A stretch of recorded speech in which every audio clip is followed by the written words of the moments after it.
Hey everyone, welcome to the Holtecast. Jack Grimsey alongside Robert Lintott as always for 7500 Holt, bringing you the latest Villa news. So, how's it going, Robert? It's going great, Jack. Thank you very much. Glad to be back this week. Yeah. Sorry we were absent last week. Didn't really miss a lot. It was a 3-0 loss to Arsenal. We knew Villa were going to lose eventually this season, and really just a 5-minute span where Villa conceded all three of the goals. Just probably the low point of the season so far, I guess. Yeah, absolutely. And it was a rough match, but it's mitigated by the fact that half the frickin' club had whatever virus it was they had going around.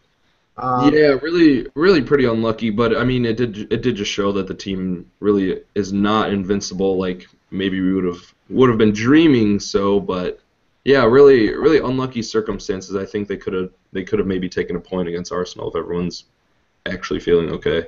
yeah, exactly. I mean, if you don't have Andy Vyman puking at halftime and having to come off, if you've got, all of your players up to full health, I think that really might be a match where you do end up taking a point because prior to those goals being scored, Villa were running.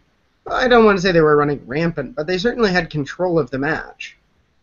Yeah, they really were holding their own against Arsenal, and I mean, that's you watch Arsenal play, that's kind of how they do. They're going to be pretty conservative and then just throw everything at you the last 10 minutes if they need a goal to go on to win, but I've seen Villa have some success against them in the past. Yeah, exactly. We saw, at the beginning of last year, that very first match. Yeah, but I mean, even in the home fixture, they really put Arsenal under fire at the end. Yeah, exactly. And I think they could have done something like that with a fully healthy squad. I mean, there were a lot of remarks on Twitter, I remember when the lineup came out, that we didn't even have a striker on the bench. Uh, Yeah, and then, I mean, there's really nothing you can do when all of your team contracts a virus. A exactly. food poisoning. I mean, it's Yeah, it was pretty nasty, and apparently Guzan had it. The one thing that is perhaps a little bit worrying from that match is the fact that, uh, sick or not, they had shown they could hang with Arsenal in that match, and after that first goal, they just crumbled for 5 minutes. yeah. That's what happens because I mean, you can't just let them put two past you because I don't know, you made one mistake really. They Hmm. lost. Yeah, like you're saying, they lost all the confidence there. But I mean, they held on in the second half. I think the Sissoko own goal was pretty bad. It was a Warnock level clinical finish. But I mean, yeah, it's always going to be tough. We knew Villa weren't going to win every game on the stretch, and I mean, still have 10 points. Yeah, exactly. I think it was Paul Lambert who said it the other day, and he said sort of what everyone else has been saying. If you had told me that we would get a point each from Liverpool, Arsenal, and Chelsea, I would have been happy. And Exactly, yeah. And if you told any Villa fan that, they'd be happy, or maybe even just two points from all of them because I mean, it's a really tricky stretch, and yeah, Chelsea another 3-0 loss. But honestly, I thought it could have been six. Like I thought going into it, it could have been six. I think Villa played well. yeah, absolutely. Villa are not the first team to give up 3 goals to Chelsea this year. They Uh, certainly won't be the last. yeah, exactly. Yeah, Chelsea are freaking fantastic. Diego Costa is playing at a Luis Suarez level, but without the biting and way better. Um, it's kind of incredible to think that there's an outside chance that Luis Suarez's Premier League scoring record will fall in one season. Yeah, well, I mean, Costa's going to play every game or have the ability to maybe play every game, not be suspended. But yeah, he's been off to a tear. He scored his fourth goal, I think, a couple matches ago, obviously, but it had taken Torres, I don't remember, fourth or fifth, but it took Torres about 50 games to get to the same mark that Costa did in four. Yeah, it's just absolutely incredible what he did. The first half, I thought, was by far the better half for Villa. They had that moment where they allowed the first goal. But aside from that, and I realize it's, the second time today we're saying, aside from one moment where it went to shit, but aside from that, Villa looked up to Chelsea. They didn't look their equal, but they looked up to the challenge that Chelsea were going to give them. Yeah. I think Lambert and maybe Keane as well got that mentality that they can go out and they can take points from the bigger sides in the league. And yeah, we've seen it in the past. Last year, really, 3 wins, a draw, and 4 losses against the top 4. But this year, so far, just the win against Liverpool and now a couple losses. But going into the Man City game, which is going to be at home, that's going to be pretty important, I think. Yeah, exactly. That mentality that they can sort of punch up a little bit will certainly be helpful heading into that match. And Man City haven't looked as invincible this year as they did last year either. No, and they drew Roma 1-1 yesterday in the Champions League, so midweek fixture going to be a little tougher for them to go at the weekend, but they do have the squad depth, so I don't really think they're too concerned. Yeah, it's not a big issue for them. But yeah, that 1-1 draw was a little surprising. Toddy's first ever goal in England. Yeah, and great that he's still scoring at 38, but oldest ever goal scorer in the Champions League is what I saw yesterday. Yeah, he's awesome, but it's funny how City continue to struggle in Europe, though. Yeah, they're a team that seems like they're built for that too. Like they should be able to handle Europe pretty easily. Yeah, and I think that's what their goals got to be this year. I mean, they had won the league again last year, but they already have league titles. I think the Sheik wants the big one. Yeah, and that makes sense. There's the big money. There's the prestige. Yeah, international prestige really more than just winning the yeah. But I mean, there's a lot to be said for winning the Premier League. I mean, no doubt. But I mean, I think you see with just really about 3 or 4 other contenders in your country when you could go and be maybe one of the top 10 in the Champions League. That's what you should be going for this year, and I think that's why Pellegrini was brought in really. But obviously, they'll try to win the league as well. Yeah, absolutely. Looking back on that Chelsea match a little bit more, though, Villa conceded 3 goals to Chelsea. Swansea conceded 4. Swansea are a pretty good side this year so far. Yeah, Swansea conceded 4. Burnley conceded 3, and Everton 6. Yeah. Right, and Everton got housed. And everyone knows that Everton are a better squad than Aston Villa, and yet they conceded 6 goals. Granted, they did score 3. Yeah, but at the end of the day, it's still a goal difference of -3. Yeah, exactly. So, a 3-0 loss to Chelsea is hardly a shameful thing. Actually, at this point, the way Chelsea have been playing this season, I feel like a 3-0 loss to them is almost a good thing. Like, hooray, you didn't really crap the bed. Yeah. I mean, a couple years ago, 8-0. Mm-hmm. So, and I mean, obviously, I think that Villa team was a lot worse than absolutely. Lambert's got now, and still Benteke out. Can you really expect Villa to win against a big side with Benteke out? Liverpool, they did it. Yeah, but did you expect them to win? Oh no, absolutely not. Yeah, and I mean, I think just as long as they're playing decent, getting better, and not losing by 5, I guess, really. Mm-hmm. So here's a question for you then, because are we pretty much agreed that Villa are not a relegation team this year?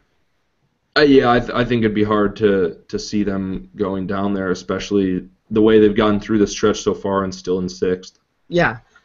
So with that in mind, let's play a little hypothetical here. Pretend that Christian Benteke, Yoris Sakura, and Libor Kozak can never come back this season. Can Villa still pretty safely avoid relegation with the squad they have? Probably pretty safely, yeah, because I think Andy Weimann really could have a good season if he was going to be the guy at the striker. I mean, if there's some injuries, maybe you have to bring a striker in on loan, or I don't know, give Callum Robinson a chance or somebody. Yeah, absolutely. I think you'd have to with just Weimann and Gabby up there, you're gonna have.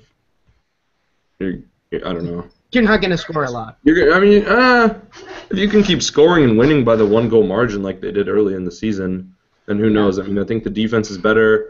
I think Senderos will have his problems at times this year. It's pretty unfair to expect that no player will have problems, but I mean, yeah, I think when Villar is fully fit too, I think the defense is going to be better.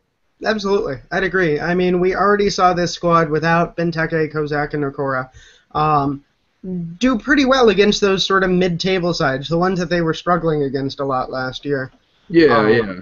And and the lower sides that you really have to be beating if you want to avoid relegate. Know that you're going to avoid relegation maybe by October, like what it is today, October 1st. yeah, exactly. I don't think that without those three players, Villa would be a top half of the table team, but I No, think they'd be a no. 12th or 13th. Yeah, I think comfortably. I think comfortably 12th to 15th, anywhere there. And what we've seen with the Premier League in the past is that, or the last year, is that maybe the bottom 12 sides are kind of all almost in that relegation dip, that fight for a while. But I don't think it's going to be so much like that with, I don't know, maybe still 6 teams under 40 points in April. Yeah, I can see. I was just thinking that because last year it was, there were by mid-April, I think there were still 9 teams who realistically had a shot at being relegated. Yeah, exactly. I mean, And I don't think the you group knew would that be that Stoke big weren't going to this go year. down, but Norwich were a lot higher than some of the other teams that ended up surviving. Yeah, exactly. And I don't think it will be that big of a group this year. I imagine we'll see about 5 teams or so. Yeah, probably about 5 because I think Leicester really are going to hang on, but it's going to be tough going for Burnley. It's going to be tough for QPR, and really Newcastle have been pretty poor so far unless they do something. And I mean, you got a couple other teams down there. Fire Pardue, and suddenly Newcastle are probably going to be a better squad.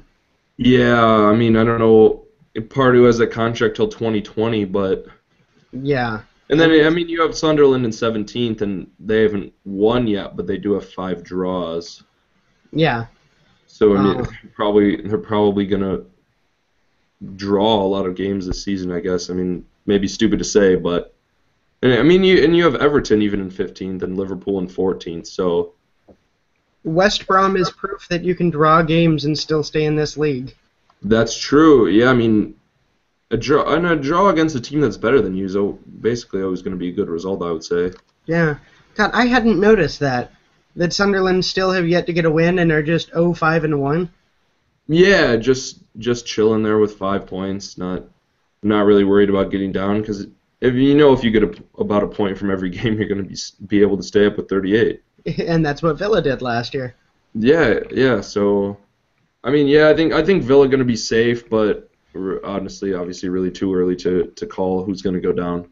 Yeah, it's too early to call, but I would absolutely, because I saw some people on Twitter flipping out about the fact that it was successive 3-0 losses. This is not a Villa team about whom we should be worried. It's obviously a very different mentality on the pitch. They come into the lesser games maybe not looking to win, but looking at least not Yeah, to looking not for lose. points though. Yeah, looking for points.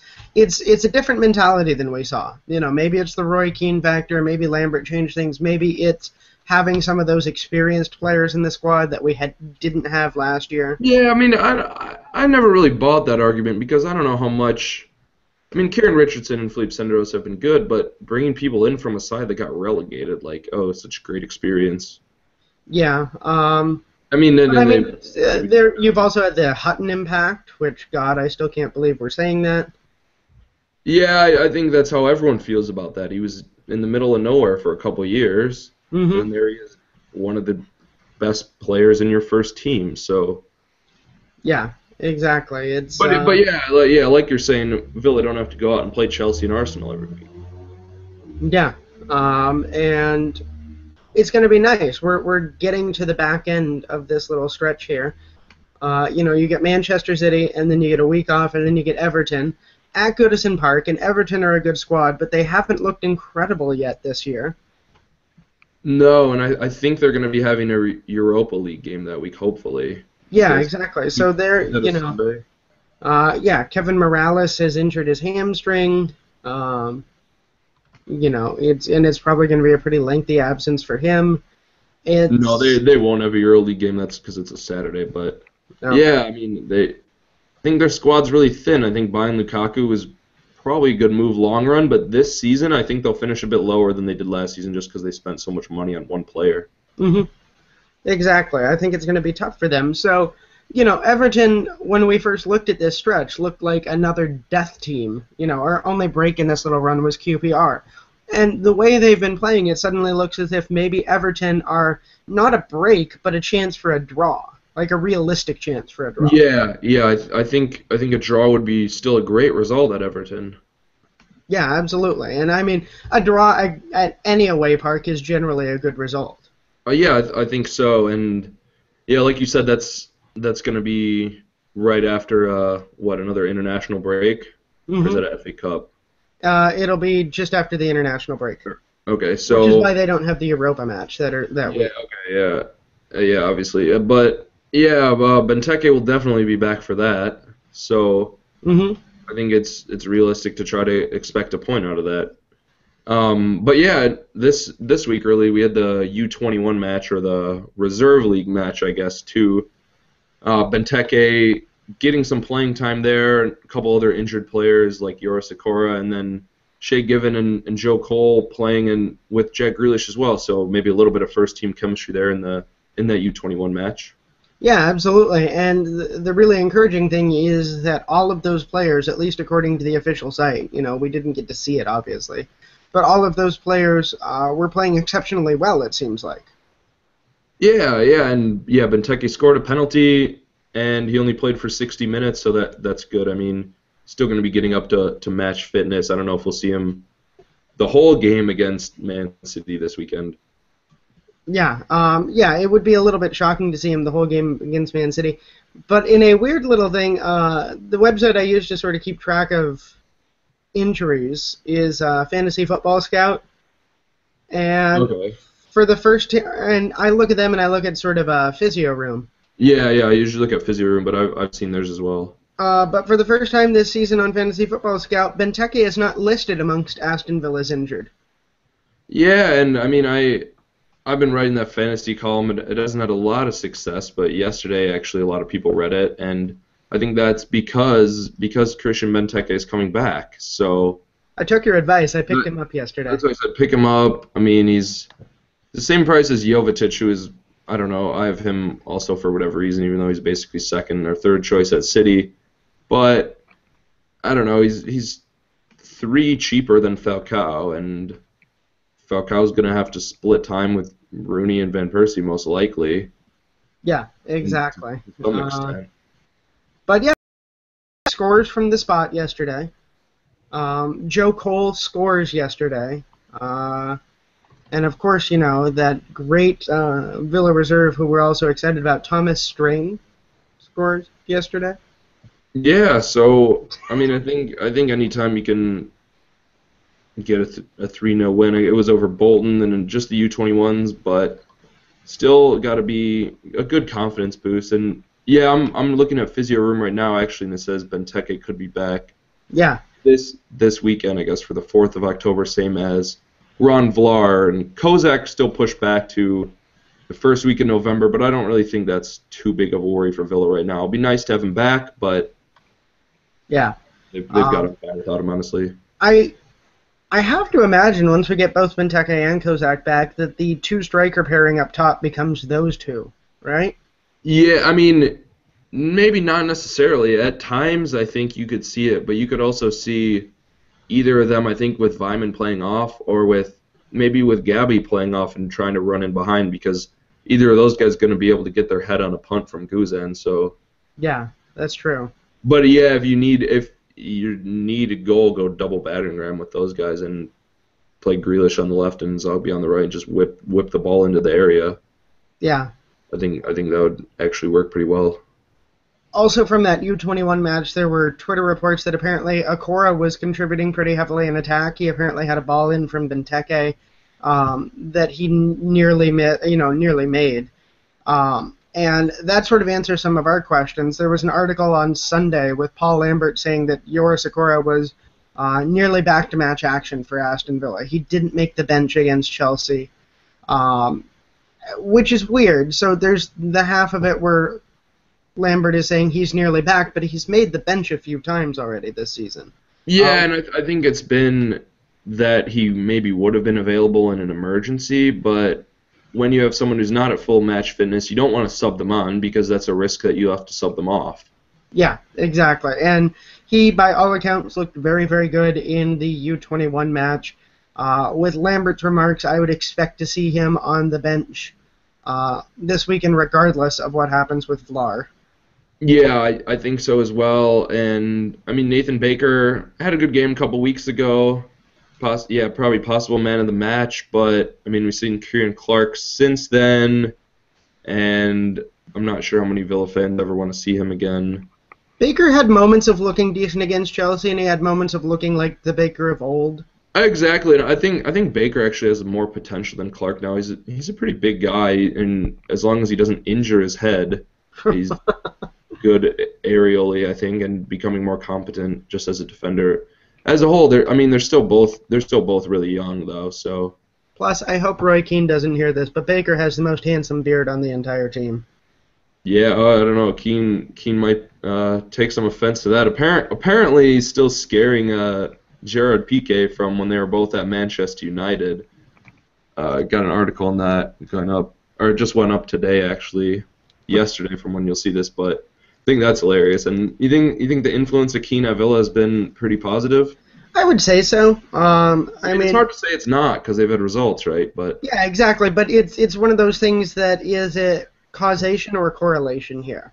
Yeah, exactly. And we saw last year Culverhouse and Carsa fired, and we didn't really know what was going on there. And maybe we thought Lambert was getting the axe, but now Lambert's on a new deal, and Keane seems to be really definitely seen as a helping force, I think, in that dressing room and on the pitch as well, I guess.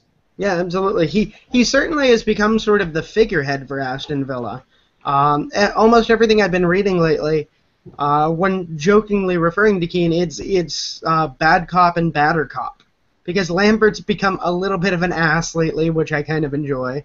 And Keane has always been really an ass. hasn't had to become one, I don't think. Yeah, no, and we saw that with Jose Mourinho trying to shake hands before the match was over the other day. Yeah, I don't think you're gonna get anything there, Jose. Yeah, Paul Lambert went to do it just because, well, if someone shakes your hand, you do it. And then he stopped and he pointed at his watch. And so Jose said, okay, yeah, if Lambert doesn't do it, I'll go try with Keno. And Keno didn't even move, just kept staring straight forward. He didn't even think about it. Keno looks a little bit like a pissed-off Mel Gibson all the time. Yeah. Like, if they ever made a Roy Keane movie, I would expect Mel Gibson to be playing this part of his life. I would pay the money to see Mel Gibson go in on some two-footed tackles. It certainly wouldn't be a bad thing, right? Braveheart story, just yelling freedom as he goes flying in for the tackle. Yeah, that would be hilarious. But yeah, I mean, Keno has brought an edge to the team, and again, there's no way we can say that it's translated to the team itself. But the team does look to have more of an edge this year, and if nothing else, the public perception of Villa is one of a harder club than it has been in years past. Yeah, I think that's maybe he's trained the Huttonator up a little bit because he's been coming in with those lawnmower tackles. Yeah, him and Senderos, both of them. Yeah. And so the question, but the thing is, Hutton always was an idiot when it came to tackling. Well, yeah, but I mean, maybe Keno's really given him the freedom to kind of just express himself that way. And I don't know, maybe gave Senderos those instructions to go out and kick Balotelli. Yeah, it very well could have been. Hutton has been... The thing that's been different, though, is, well, Hutton has always tackled like an idiot. His tackles have been better this year than they have been. Oh, yeah, he's actually got the ball a couple times. Yeah, exactly. It's Maybe go flying in like a madman, but make sure you hit the ball.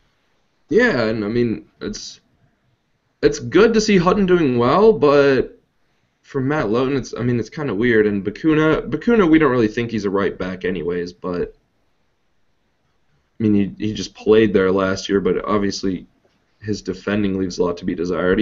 He can hit a really great free kick, so I'd like to see him on the pitch sometimes, but maybe as a right wing back, maybe when Akora's back, you could see three at the back. Yeah, I kind of agree with you that because he can hit a great set piece, I want to see him on the pitch, but... Yeah, no, he's got good pace, too. Yeah, no. But I'm just saying that, in a weird way, is not as compelling of a reason as it would have been last year for Villa. Because Ashley Westwood and Tom Cleverley both are delivering great set pieces. Exactly, yeah. We knew Westwood had good set pieces, but I mean, Bakunik had I think more of a power free kick. Westwood, the good curlers, and on corners, you're definitely going to want Westwood. Or And Cleverly. Like, yeah, exactly, or cleverly now. But I think it's hard to justify him just on his set piece ability alone, especially because you already have those options. I may be in the minority. I haven't seen a lot written or said about this anywhere, but I'm honestly thinking that Cleverly is one of the most important parts of that midfield. He's an absolute workhorse who doesn't make too many mistakes. Yeah, I mean, I think consistency is really the most important thing for Villa because you see week to week, if they're looking more like the same team, regardless of who they're playing, that's what you want to be seeing. Exactly. I feel like Cleverly doesn't have the flash of a Delph, but he's sort of in that Westwood category where you're not going to see him screw up too much. Yeah, and honestly, you probably want 9 players on the pitch like that. Yeah, and it's kind of Well, astonishing given maybe even 10, or I mean, not excluding the goalie, but yeah, given how bad the midfield was last year, it's kind of amazing to think that Kieran Richardson, who has been pretty decent, is probably the weakest link in that midfield right now. yeah, I would think so. It's been kind of nice to see this Yeah, resurgence. it's definitely a good problem to have Hmm. because Richardson hasn't been a weak link. Yeah, exactly. He hasn't been bad. He just hasn't been super solid like the other three have been.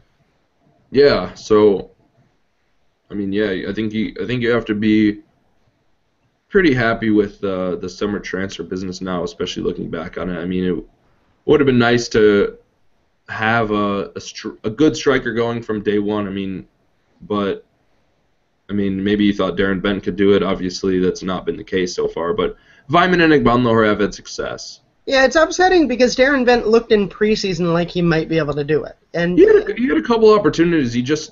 I think, really with him, if he's a player who you can just get to find the back of the net, and when he comes on for 15 minutes at the end of the game, maybe you just start seeing it a lot more often. I think confidence is a big thing for a striker who knows he's coming off the bench. yeah, that very well may be the case there. But yeah, you would have liked to have seen a striker. All said, though, the summer transfer business looked good.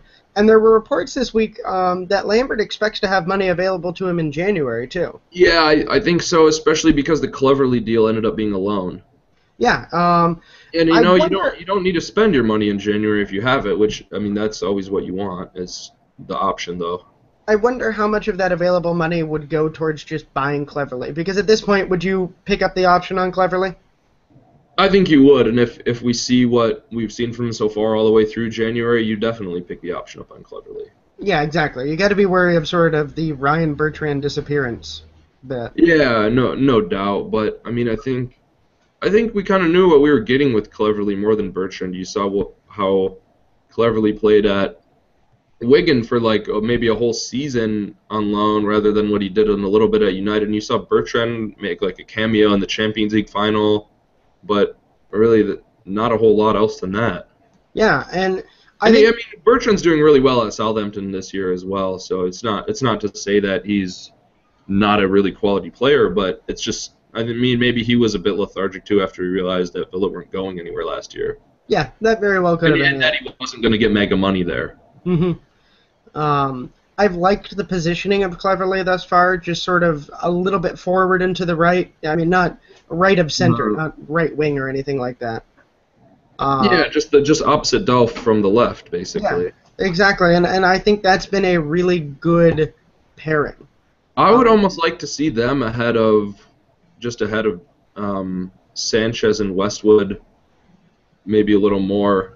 so you're thinking you'd like something like a 4-2-2-2 Yeah, maybe, but with maybe Cleverly and Delph a little bit wider and Sanchez and Westwood yeah, sort of back middle. yeah. I mean, I guess you could keep that 4-2-3-1 and push maybe Cleverly slightly more right, Hmm. and Yeah, the question is, at what point is Sanchez going to be ready? Because when we saw him a couple of weeks ago, he's not or ready. yeah, or maybe 4-1-4-1, and you have the combination, or just go with the diamond, basically. Yeah, I think the diamond would be really efficient for them. Bringing in more quality players that gives Lambert more options is good because like I mean, we have the article that came out on the site today talking about how Lambert at Norwich was a serial formation changer, and now not so much. But is that just because he doesn't have the options? Maybe a little bit. So yeah, Adam Clark had the piece on that, and you can read a little more on that if you haven't done so already. But yeah, I think when he was at Norwich, he had a pretty much a stronger squad than some of the other teams, at least at some points in his Norwich career. Yeah, absolutely. He's obviously getting successive promotions. You're not going to have the best squad in the division, but yeah, it's been nice to see that Lambert actually has some options this year. That's been a strange little change for us. Yeah, not stick Chris Hurd at center back to Mark Peter Crouch options. Yeah, exactly. I've liked what I've seen from Westwood, too. I think Westwood can be a really effective central midfielder. I think he's really good in the role that we sort of anticipated Sanchez would be playing. A little bit of that holding midfielder role. Yeah, I think Sanchez will bring a lot of strength when he's able to play in some tough tackling that will make people not want to just run through the middle. More than Westwood, but maybe you want to see Sanchez just winning the ball and then passing it straight off to Westwood so he can start the attacks. Exactly. Yeah, that's the nice thing about Westwood. He's got tenacity to play defensively pretty decently, but he's got the creativity and the speed to push things forward. Yeah, and he's never going to misplace a pass within 10 yards, which is really comforting with him and Cleverly, because as great as Delph is and as great going forward and even tracking back to make a tackle, sometimes he has careless passing. Yeah, absolutely. That tends to be a problem that just sort of goes in spurts for the entire Villa midfield, I think. Oh yeah, no doubt, and I'm sure he'll still continue to improve because he's pretty young as well. But yeah, absolutely. So yeah, that kind of wrapping what we were saying up. That U21 match giving us a lot of hope, though, because we've got everything that we just talked about, and we're about to add Benteke back into the mix. We're about to add Akora. It looks like Joe Cole is ready to come back in.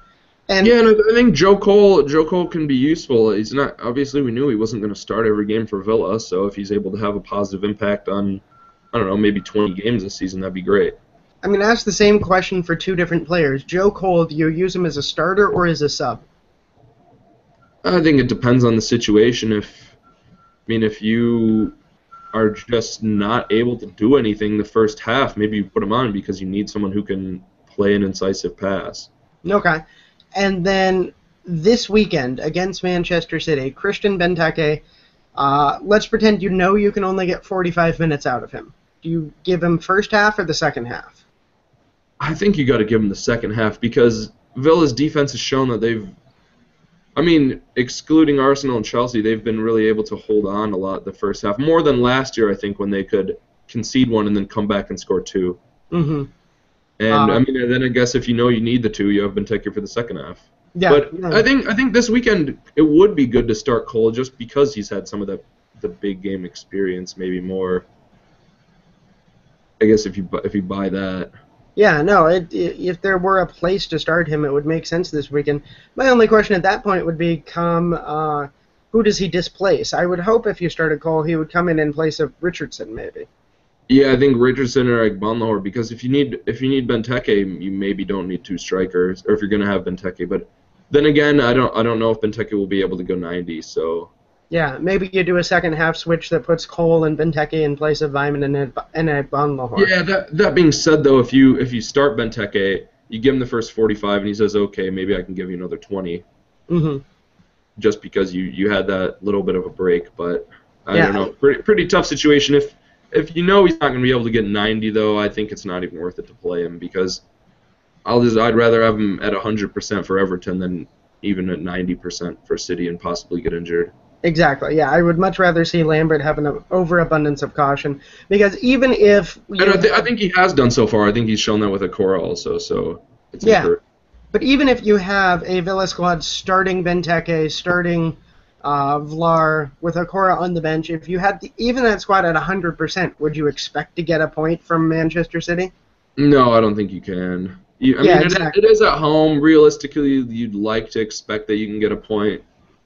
And there's always going to be a chance that you could even steal a win, but it's it's Manchester City. Yeah, exactly. I think at this point, a 1 or 2-0 loss is not a heartbreaker to Manchester City. So don't risk Benteke in a match that you already sort of expect to lose. Yeah, exactly. I mean, they haven't had the best season so far, but they are still third. They have 11 points and a +5 goal difference. Villa's still at 6, like we were saying earlier. They have the 10 points, but now -3 goal difference after those last 2 games. Saw a failure to pick up a point and lost actually 6 on that goal difference. Do you think it'll ever go back to positive this season? Yeah, absolutely, because we've got, after this sort of death stretch. I just think we're going to get nuked by Spurs because that just seems to always happen. It does, but then we've got that huge run of matches that are very winnable, and they will be a run of matches in which we will do that with Benteke back. Yeah, that's true. I was just thinking that even if you win by 1 goal 20 times a year, you still finish with a negative, like Spurs last year, basically. But I mean, yeah, this match Saturday, it's going to be 5:30 local time, 12:30 Eastern in the U.S. A winner would go second if either team is able to win this game. If Southampton lose to Spurs, which I mean, I guess that would be unlikely because Southampton have had a pretty good start. Yeah, but I could see Southampton losing to Spurs. Spurs are such a weird mercurial team. That's very true. I don't know what to make of them at all. Yeah, I don't know. I think that one's going to be a draw, but yeah. Anyways, I think could be a good game for Villa. It should be an interesting watch either way, regardless, to see how the team look again in probably their last match without Benteke, hopefully for the season. Mm-hmm. But yeah, maybe we get to see Joe Cole a bit as well. And honestly, I think since we know that it's probably going to be a loss, it's a good game, not very much pressure. Then maybe, I don't know, maybe could we see Grealish start? Yeah, I would like to see that. I don't think we will, because I imagine that. Actually, I don't know. I wanted to say that I think Lambert's going to come out and bunker, sort of like he did in that second match against City last year. But it doesn't strike me as if he would do that this year. The way he's already played the big teams, I think he'll come out exactly like he did against Chelsea and Liverpool. Yeah, especially at home. I think he'll want to at least say, well, maybe they'll score 3, but we could possibly score 1 or 2. Yeah, exactly. And I think they very well could. No, I definitely think Villa will score even without Benteke, but yeah, I think they'll lose as well. The problem is Manchester City's attack is much more terrifying to me than is Liverpool's attack. Yeah, quite frankly, Aguero and Dzeko and Jovetic and Silva and Navas and most of all Yaya Toure almost are it's not hard to see the quality that they have even over Liverpool. Yeah, exactly. Without Suarez and Sturridge, frankly, you're not just scared. Yeah, they're not Chelsea level horrifying, but they're just one notch below Chelsea in terms of a horrifying team to have to face. Yeah, exactly. But I mean, I guess you do get them at home. Do you have a prediction for us? I'm gonna go ahead and say a 1-3 loss. How about you? Yeah, that's what I was gonna say. I'll go 4-2. 4-2. All right. Benteke with one of the goals. Yeah, if he gets on. Yeah, I could see him scoring. What I would love to see is a recreation of last year's match with Andy Weimann standing triumphant in front of. Right in front of the hole. Yeah. That may be my all-time favorite picture. I can't believe that ball got through. Nor could I, and just that amazing picture. Whichever photographer ended up being on the other end taking that deserves some sort of an award. Yeah, that was a great photo. That was my phone background for about 6 months. Nice. Yeah, I mean, hopefully we'll see something like that again. But I mean, if not, then I think you got to look forward to that Everton match, and then it's QPR after that, and that's got to be 3. Yeah, and you would hope it was 3 at this point. Yeah, because I mean that one will be a home as well. But yeah, I mean, I guess we'll get more into that later. We'll of course recap this week's match against Man City next week. But that's all we have for you on the Holtecast. For Robert Lintott, I'm Jack Grimsey. Thanks for joining us.